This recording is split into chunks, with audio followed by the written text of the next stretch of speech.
Programa do LIVRE para as eleições legislativas de 2024. B. Igualdade, justiça social e liberdade. A desigualdade, a injustiça e a discriminação são causas de assimetrias profundas que atentam contra a dignidade humana, limitando as condições de vida da população e a disponibilidade para a participação cívica e para a própria democracia. O combate às desigualdades e à exploração humana passa por uma distribuição justa da riqueza produzida e pela promoção da autonomia pessoal e comunitária. O LIVRE tem como objetivo salvaguardar e reforçar os direitos sociais e pretende continuar a legislar e criar as condições necessárias ao seu cumprimento pelo Estado. A estagnação do investimento nas políticas sociais tem originado a perpetuação de injustiças intoleráveis que afetam largas franjas da população, tais como a violência doméstica, a violência de género, o racismo e xenofobia, a pobreza estrutural, a exclusão e as diversas formas de segregação social. A injustiça social é, na maior parte dos casos, fruto da intersecção de várias formas de discriminação e desigualdade e da perpetuação sistémica de estereótipos e preconceitos sobre comunidades específicas. Assim, as políticas públicas na área da igualdade devem ter uma perspectiva interseccional e interdisciplinar, tendo em conta o frequente cruzamento da discriminação e a da violência baseada no género, na classe, na deficiência, na origem racial e étnica, na orientação sexual, na identidade e expressão de género, nas características sexuais, na religião, na ascendência ou território de origem. A nossa sociedade não tem sido capaz de interromper a reprodução intergeracional da pobreza em muitas famílias em Portugal. Uma sociedade mais igual é uma sociedade mais coesa e justa, feminista e defensora dos direitos das diversas comunidades, na qual a maioria, e não só algumas pessoas, vivem em condições dignas e têm acesso inquestionável a serviços e bens de primeira necessidade. Neste sentido, a promoção da justiça social e a defesa da liberdade consistem na implementação de políticas públicas, consequentemente, na adoção de medidas que procuram a eliminação de todas as formas de desigualdade, sociais, políticas, económicas e de representatividade no tecido social e no quadro das instituições nacionais. Por isso defendemos 1. Dar prioridade à erradicação da pobreza em Portugal, revendo e aprofundando a Estratégia Nacional de Combate à Pobreza e interrompendo a reprodução intergeracional da pobreza. A Estratégia Nacional de Combate à Pobreza de 2021 a 2030, ENPC, não tem os recursos, o financiamento e o alcance social proporcional à gravidade do problema em Portugal, carecendo de uma revisão que aporte mais ambição, capacidade e que consolide como seus objetivos estratégicos o combate à pobreza, a melhor redistribuição da riqueza e combate às desigualdades e a promoção do bem-estar e da autonomia económica das pessoas e do país.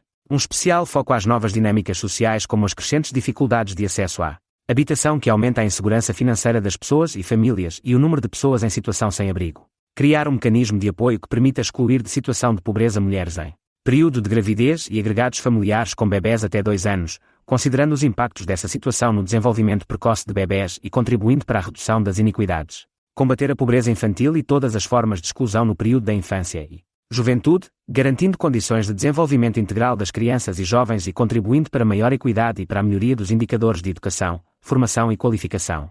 Apostar em perspectivas de médio e longo prazo de execução das políticas, preparando desde já o plano após 2030 e promovendo a justiça intergeracional. 2. Garantir os direitos e a integração das pessoas em situação de sem-abrigo, dotando o orçamento do Estado com as verbas necessárias para a Estratégia Nacional para a Integração das Pessoas em Situação de Sem-Abrigo, dando resposta ao aumento da população em situação de sem-abrigo de forma a cumprir os objetivos da Plataforma Europeia de Combate à Situação de Sem-Abrigo, que visa o fim da situação de sem-abrigo até 2030 através do apoio integrado ao nível da habitação, da saúde, do emprego e da formação escolar e profissional. Assim, damos prioridade ao alargamento do programa Housing First garantindo maior capacidade de alojamento e apartamentos partilhados, abrangendo todos os concelhos, aumentando também as respostas específicas para mulheres, pessoas LGBTQIA+, famílias incluindo as monoparentais, bem como a flexibilidade de soluções e mecanismos. Regular o recurso ao design urbano hostil, que inviabiliza o uso de espaços públicos ou de acesso ao público, bem como de mobiliário urbano, para descanso ou pernoita de pessoas em situação de sem-abrigo. 3. Combater a segregação nas suas múltiplas dimensões, promovendo a atribuição de habitação pública de forma mais transversal e inclusiva e criando mecanismos mais eficazes de investigação de denúncias de discriminação no acesso a arrendamento. Adotar medidas que contrariem a segregação nas escolas públicas com base no rendimento, origem racial e étnica ou outros eixos de exclusão e discriminação e implementar o programa Cidade Sem Periferias para garantir condições de habitação, transportes, espaço público, serviços e escolas para todas as pessoas. 4. Garantir a igualdade de género em todas as suas interseções, ao garantir que os quadros de avaliação e responsabilidade das instituições públicas tenham, entre os seus objetivos, a plena igualdade de género. Promover a publicação de indicadores discriminados por género.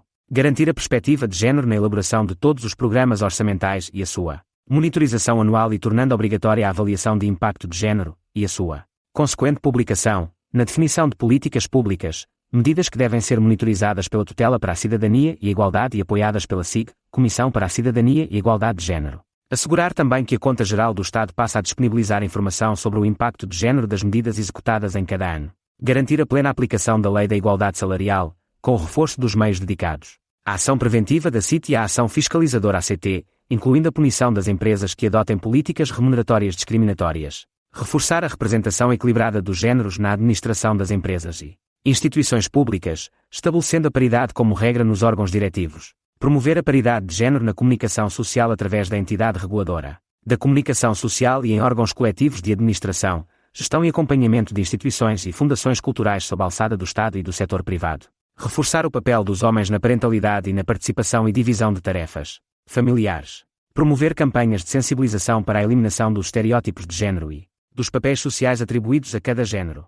Combater as desigualdades de género nas pensões, nomeadamente através do aumento progressivo dos valores mínimos das pensões não contributivas e das pensões mínimas do Regime Geral da Segurança Social. 5. Combater a violência de género, a violência doméstica e no namoro. Realizar um inquérito representativo anualmente, de modo a que o Estado, comunidade académica e organizações da sociedade civil disponham de dados concretos que permitam melhor combater e prevenir a violência de género. Reforçar conteúdos educativos sobre a igualdade de género, não discriminação, direitos sexuais e reprodutivos no currículo escolar.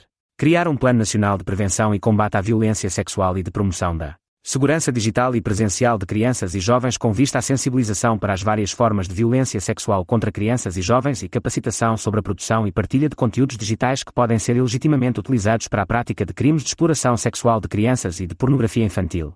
Reforçar o apoio às organizações não governamentais que trabalham no apoio às vítimas e na prevenção e combate de violência de género, de violência doméstica, da violência sexual, do tráfico e exploração de seres humanos e reforçar a linha de apoio para as organizações, sem fins lucrativos, que atuam no domínio da igualdade de género. Implementar uma rede de serviços de apoio a vítimas e sobreviventes de violência que siga os padrões internacionais, Conselho da Europa, Nações Unidas, no que respeita à disponibilidade, modelos de intervenção e qualidade dos serviços, incluindo a criação de uma bolsa especializada de tradução e interpretação disponível para entidades que atendem pessoas com deficiência, migrantes e outras comunidades com especificidades linguísticas e culturais. No âmbito do apoio a vítimas de violência doméstica, violência de género, violência sexual e trauma. Estabelecer em meio hospitalar procedimentos e orientações para profissionais de saúde, pessoal técnico auxiliar de saúde e forças de segurança para a identificação e assistência a vítimas de violência física e sexual, incluindo violência doméstica. Alargar o prazo de denúncia e o prazo de prescrição de crimes sexuais. Investir na investigação e combate ao crime organizado que alimenta o tráfico e exploração de seres humanos, nomeadamente a exploração sexual. Formar profissionais de setores prioritários, como da saúde, educação, justiça e administração local, assim como de forças e serviços de segurança e da segurança social para a prevenção, identificação e atuação em situações de risco e a identificação de sinais de exposição individual e coletiva a eventos potencialmente traumáticos e para o correto encaminhamento de vítimas para serviços de apoio especializados. Traduzir e disseminar informação regular e atualizada sobre convenções internacionais de direitos humanos das quais o Estado português é signatário e criar programas de formação obrigatória e regular para profissionais das forças e serviços de segurança, do direito e da justiça. Garantir, nos serviços e estruturas do Estado, a adoção de boas práticas de prevenção do assédio no local de trabalho alinhadas com as recomendações da CIT, Comissão para a Igualdade no Trabalho e no Emprego, e criando incentivos à adoção de orientações semelhantes nas empresas privadas. Reforçar e dotar de orçamento adequado programas e medidas obrigatórias de intervenção e reabilitação para pessoas agressoras, com foco na diminuição da reincidência e prevenção da revitimização. Garantir aconselhamento jurídico e apoio judiciário gratuito para todas as pessoas a quem tenha sido atribuído o estatuto de vítima especialmente vulnerável, independentemente da sua capacidade económica, prestando também apoio e informação sobre as medidas de proteção e de apoio a que podem recorrer. Continuar a expansão da rede de casas-abrigo, de acolhimento de emergência e de soluções habitacionais que promovam a autonomização das vítimas, garantindo uma maior cobertura nacional e reforço das condições dos serviços especializados a vítimas e suas famílias. Promover a coordenação entre as secções de família e menores e as secções criminais dos tribunais judiciais para a proteção rápida das vítimas e das suas famílias. Reforçar as campanhas de sensibilização contra a violência no namoro, violência doméstica, mutilação genital feminina e assédio moral e sexual. 6. Garantir tolerância zero ao abuso sexual de menores e assegurar o apoio às vítimas. Capacitar famílias, profissionais de saúde e de educação, forças e serviços de segurança e a segurança social para a identificação de sinais de abuso e para a melhor forma de atuar. Alargar o prazo de denúncia e o prazo de prescrição de crimes de abuso sexual de menores. Garantir o apoio psicológico imediato e gratuito às vítimas e às famílias. Promover ações de sensibilização junto de crianças e jovens sobre consentimento, sexualidade e sobre canais e formas de denúncia. 7. Assegurar a proteção social e laboral e garantir o respeito pela dignidade das pessoas no trabalho sexual, prostituição, através de soluções sempre construídas em conjunto com as pessoas envolvidas. Criar as condições para que as pessoas vejam protegidos os seus direitos, a sua saúde preservada e ter acesso a medidas de segurança. Policiar o tráfico e a exploração e não a prática da prostituição. Conceber, financiar e alocar recursos a planos de saída da prostituição não discriminatórios a quem o deseje, envolvendo não só a administração central, mas também as autarquias locais, associações e coletivos diretamente envolvidos. Prevenir a entrada de pessoas vulneráveis na prostituição. Executar o livro branco sobre trabalho sexual e prostituição, que permita conhecer a realidade do trabalho sexual e da prostituição em Portugal e que avalie as necessidades e caminhos de regulamentação. 8. Combater o discurso de ódio online. Criminalizando a ciberviolência, nomeadamente a ciberperseguição, o ciberassédio e o ciberincitamento à violência ou ao ódio. Desenvolvendo um plano nacional para combate a discursos de ódio online. Promovendo projetos de formação, em conjunto com a PJ e a ANACOM, no sentido de garantir a aplicação do dever de denúncia ao Ministério Público por parte das plataformas eletrónicas relativamente a conteúdos que possam constituir o crime de discriminação e incitamento ao ódio e à violência e a devida punição em caso de incumprimento, tal como previsto na Lei nº 40/2020. 9. Combater a discriminação em razão da orientação sexual, identidade e expressão de género e características sexuais, devendo o governo português promover iniciativas nesse sentido, quer local, regionalmente ou em interlocução com a UE, ao incluir, numa revisão constitucional, as categorias da identidade de género, expressão de género e características sexuais no artigo 13º da Constituição da República Portuguesa. Aprovar uma lei-quadro antidiscriminação que inclua expressamente a proibição de discriminação em razão da orientação sexual, identidade de género, expressão de género e características sexuais. Reconhecer a importância da inclusão das questões LGBTQIA+, de forma transversal nas políticas públicas e em legislação avulsa, bem como o reforço da formação de profissionais nas áreas dos direitos humanos e questões LGBTQIA+, incluindo membros da administração pública, das forças e serviços de segurança, profissionais de saúde, das escolas, da segurança social e de serviços de atendimento ao público. Alargar o regime da gestação de substituição a todas as pessoas. Prever o reconhecimento de pessoas intersexo na lei e nas várias esferas de serviços públicos, incluindo na saúde e educação. Alargar as regras de registro civil para reconhecimento de outros marcadores legais de género, por exemplo, não binária, género fluido, abolindo a exclusividade de uma perspectiva binária de género, alterando a designação do campo sexo no cartão de cidadão para género e permitindo que pessoas intersexo possam deixar esse campo em branco. Garantir a implementação da recém-aprovada Lei de Proibição e Criminalização das práticas de conversão, que visam a repressão da orientação sexual, da identidade de género ou da expressão de género, dirigidas a pessoas LGBTQIA+, práticas essas equivalentes à tortura, sejam estas de teor religioso, psicoterapêutico ou outro. Reforçar o combate a todas as formas de bullying e exclusão social de crianças e jovens LGBTQIA+, em contextos educacionais através de, por exemplo, formação adequada do pessoal docente e não docente para a diversidade, inclusão e direitos humanos, da realização regular de campanhas multimeios de sensibilização e informação, incluindo para associações de pais e mães, e facilitação de suporte para bem-estar e saúde mental quando necessário. 10. Combater o racismo estrutural e a xenofobia.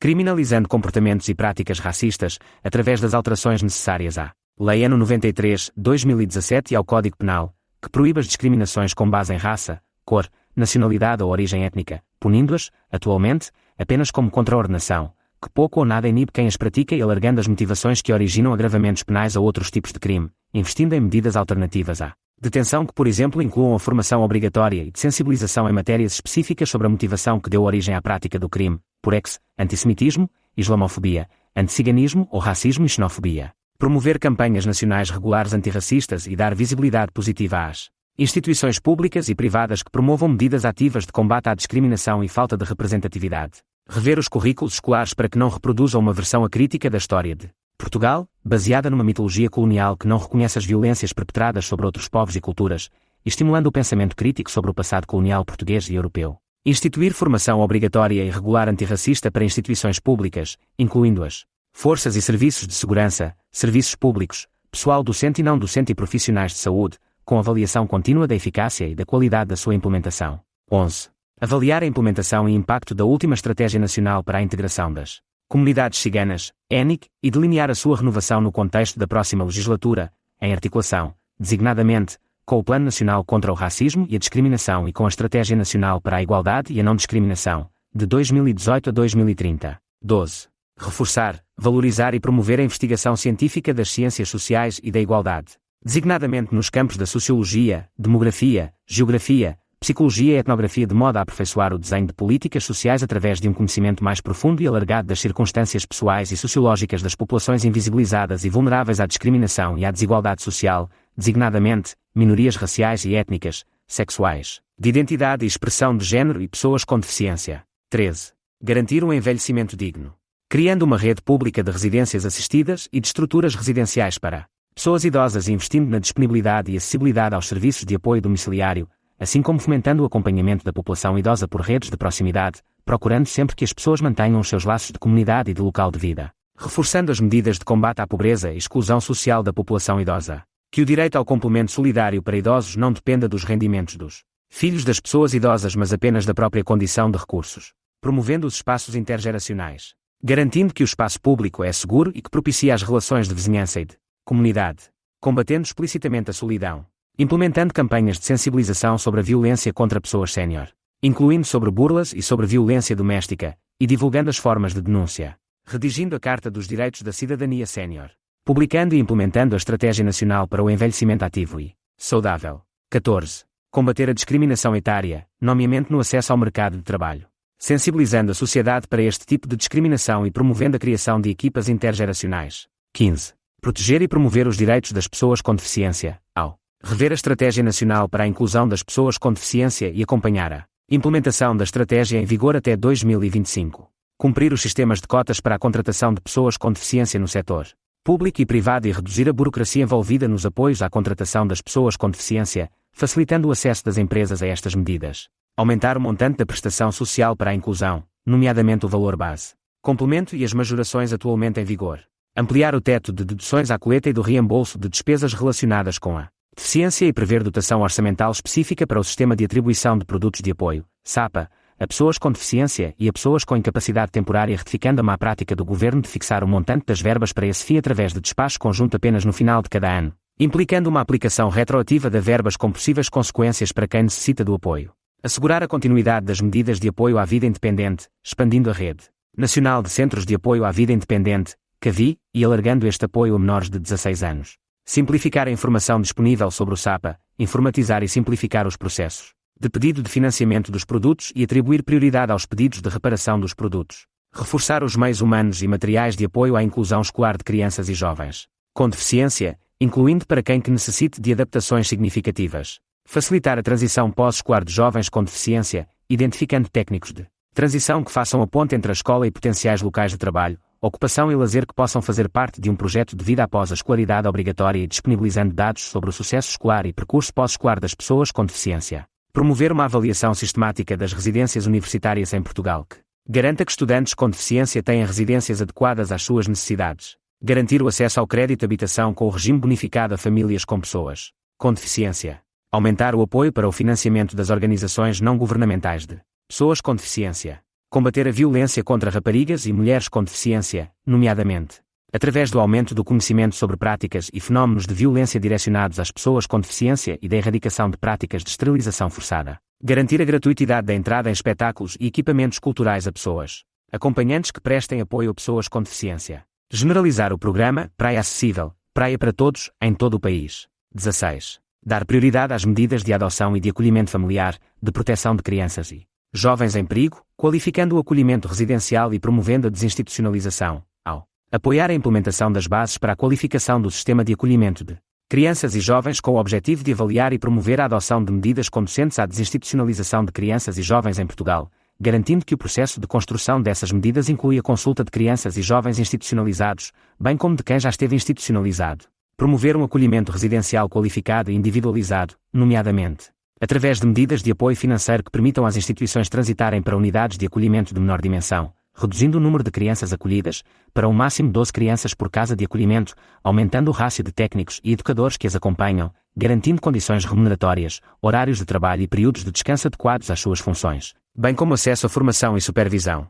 Assegurar a transição para o acolhimento familiar enquanto resposta alternativa à institucionalização, investindo em campanhas de divulgação e no reforço das equipas envolvidas. Reforçar os meios dos programas de apoio pedagógico para crianças e jovens em Acolhimento, incluindo medidas de suporte à aprendizagem e à inclusão universal. Permitir que famílias de acolhimento possam ser candidatas à adoção, salvaguardando sempre o melhor interesse da criança e jovem. Reforçar a preparação das famílias para o acolhimento e a adoção e garantindo o aumento de profissionais que acompanhem as famílias nos períodos pré e pós-adoção. 17. Apostar em estratégias e medidas de justiça restaurativa para a mediação penal, onde vítimas de criminalidade voluntariamente participam no processo, obtendo maior reparação e onde a administração da justiça é orientada, com o consentimento de todas as partes intervenientes no processo, para uma mais eficaz reabilitação da pessoa agressora. 18. Garantir o investimento e promoção da acessibilidade dos espaços e serviços públicos, e realizar uma avaliação intermédia do mandato da estrutura de missão para a promoção das acessibilidades criada para supervisionar as lacunas e adaptações necessárias à sua supressão nos edifícios públicos, barreiras arquitetónicas, urbanísticas e de mobilidade, cumprimento do regime da acessibilidade, de acordo com o levantamento realizado no contexto do Plano Nacional de Promoção das Acessibilidades pela Comissão para a Promoção das Acessibilidades. Avaliar, simultaneamente, o impacto dos materiais criados para a recomendação de boas práticas, manuais e outros elementos de fomento da acessibilidade. Alargar o Plano Nacional de Promoção das Acessibilidades ao acesso à informação e comunicação nos serviços públicos, em formato digital e presencial, sinalética, acessibilidade de websites, materiais em formatos acessíveis incluindo braille e leitura fácil, contratação de intérpretes de língua gestual portuguesa, incluindo a realização de testes piloto em algumas localidades de medidas de promoção das acessibilidades, com vista à sua posterior generalização. Ensino de língua gestual em todos os ciclos e todas as escolas, generalização da utilização de guias sonoras. Sistemas de identificação de cor e outra sinalética apropriada. Rever o Decreto-Lei N. 163/2006, de 8 de agosto, de acordo com os resultados da avaliação e levantamento referidos acima, atualizando as especificidades técnicas promotoras de acessibilidade para incluir todas as necessidades de acessibilidade e não apenas a acessibilidade física, criando uma autoridade pública específica para cumprimento da legislação em matéria de acessibilidades, dotada de competência para inspeção, auditoria e fiscalização ao abrigo do Decreto-Lei N. 276/2007, de 31 de julho, e com meios técnicos, humanos e financeiros adequados. 19. Acompanhar a aplicação do Estatuto do Cuidador Informal, assegurando a sua atribuição de forma desburocratizada e simplificada, através da definição justa da percentagem do indexante dos apoios sociais, IAS, relativamente ao rendimento relevante do agregado familiar da pessoa cuidadora informal principal, ao mesmo tempo que se reforça a capacidade das respostas formais de apoio, como a Rede Nacional de Cuidados Continuados Integrados, RNCI, e outras estruturas de apoio, sobretudo através das respostas de apoio domiciliário e de internamento temporário, aliviando o peso colocado sobre os cuidadores informais e assegurando que o Estado não se demite das suas responsabilidades no apoio às pessoas com deficiência e às suas famílias. 20. Fomentar a participação política e representatividade de grupos habitualmente excluídos ou marginalizados nos processos de decisão política, através de campanhas de sensibilização direcionadas que promovam a sua participação ativa, através do estímulo à apresentação de candidaturas e participação em atos eleitorais, e que dissemina informação sobre políticas e medidas específicas, ou com especial relevância, adotadas ou em discussão ao nível local, nacional e europeu, ao garantir a auscultação obrigatória de representantes de grupos tradicionalmente excluídos, incluindo, mas não se restringindo a, coletivos antirracistas, feministas, LGBTQIA+, de comunidades migrantes, de jovens ou de pessoas com deficiência, nos processos decisórios que os afetam, como discussão de projetos ou propostas de lei ou acompanhamento e avaliação das políticas, apoiando iniciativas cidadãs que partam de coletivos ou de pessoas pertencentes a grupos tradicionalmente excluídos dos processos de decisão política, criando mecanismos de financiamento que permitam às organizações não governamentais na área da igualdade desenvolver respostas específicas no terreno, orientadas para objetivos de igualdade, inclusão e não discriminação. 21. Alterar a lei da nacionalidade de modo a que qualquer pessoa que nasça ou tenha nascido em território português tenha a nacionalidade portuguesa de forma imediata e definitiva, revogando o artigo 14º para que mesmo quando a filiação só é estabelecida na maioridade exista o direito a adquirir nacionalidade portuguesa e deixando de prever prazo para requerer a atribuição da nacionalidade. 22. Regulamentar o Estatuto do Apátrida, importante passo para a proteção das pessoas apátridas, permitindo-lhes ter uma vida digna e com direitos. 23. Acabar com a venda de cidadania, pondo fim ao programa dos vistos Gold e Green, assim como excluir a autorização de residência para a atividade de investimento dos critérios para a aquisição da nacionalidade por naturalização.